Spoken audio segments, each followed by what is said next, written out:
What's going on YouTube? It's Sean here, back today to give you guys a review of the Nike SB Dunk High Pro in the Phillies Blunt colorway. These dunks have been trickling into skate shops throughout the past few months here in North America. They retailed for $110 US or $145 here in Canada, and the official colorway for this shoe is Sail, Team Crimson, and Wheat. Unofficially, it's been nicknamed the Phillies Blunt colorway because the color scheme on this shoe is reminiscent of the Phillies Blunt cigar packaging. And to me, while there's not a ton of hype on this shoe, as of right now the current resale prices aren't too bad, I think these are really clean, and this is definitely a sleeper colorway I feel is going to be a classic down the road. Taking a closer look at the shoe, this is your SB Dunk High silhouette. Starting things off with the toe box, here we have a very soft tumbled white leather. We have these perforations found throughout, which is common across all your Nike dunks, and like I said, the leather quality was actually very nice. It has this very nice softness to it, which is pretty surprising to me for a GR SB dunk. Surrounding the outer edge of the toe box, here we have this sail colored suede, which also feels pretty decent to the touch. On the mid panel of both sides of the sneaker, again we see that pebbled or tumbled white leather, and then stitched on top of this we have this crimson colored nubuck swoosh, with a secondary layer of wheat colored leather underneath. Moving towards the back of the shoe, surrounding the top portion, here we have that tumbled white leather once again, and we have that fuzzy sail colored suede surrounding the bottom of the back heel. They also added a small crimson colored pull tab at the back as well.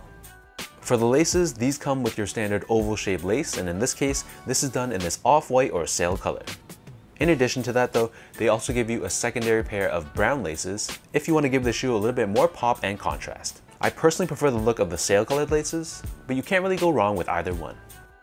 Underneath the laces, we have a mesh tongue, and at the top we have this Nike SB tag, which is done in a combination of sail and blue.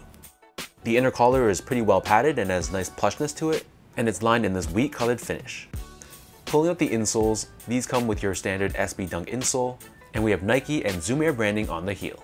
Flipping the insole over to the other side, of course we have that Zoom Air unit underneath the heel for cushioning and impact protection. So the upper of these Dunk Highs sits atop this white colored midsole, but it's accented with this blue colored stitching that runs across the entire length of the shoe. Flipping these over to the bottom, here we have your Dunk Pro outsole. So this is done in this crimson colored rubber.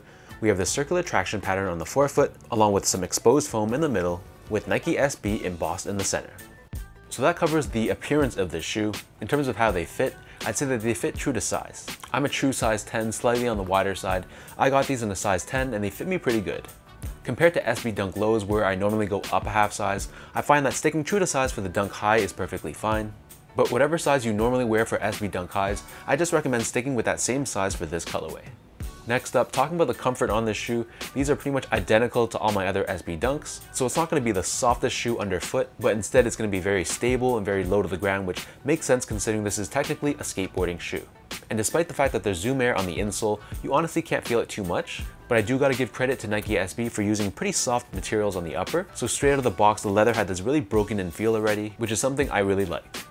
Last but not least, quickly touching upon the quality on this shoe.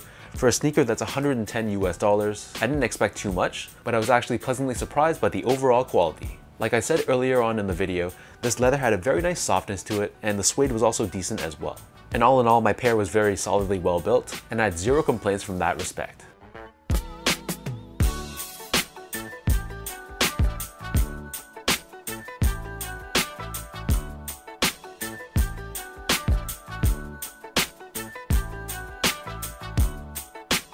With all that out of the way now, let's lace up these SB Dunk Highs and I'll show you guys how these look on feet.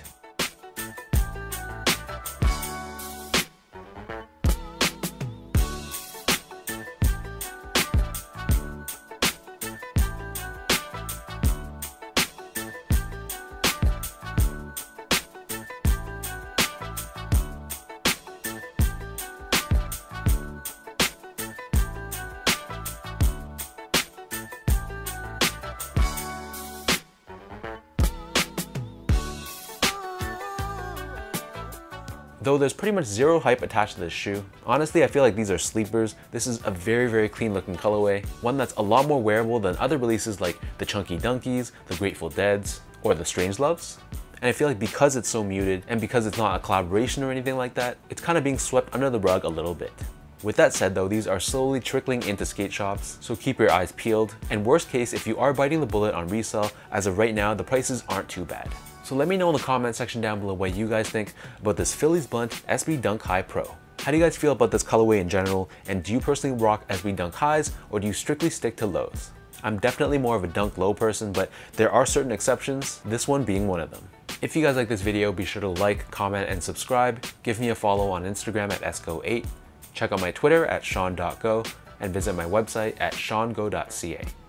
So until next time, thank you guys so much for tuning in. Hopefully you guys enjoyed watching this video, and I'll catch you guys all in the next one.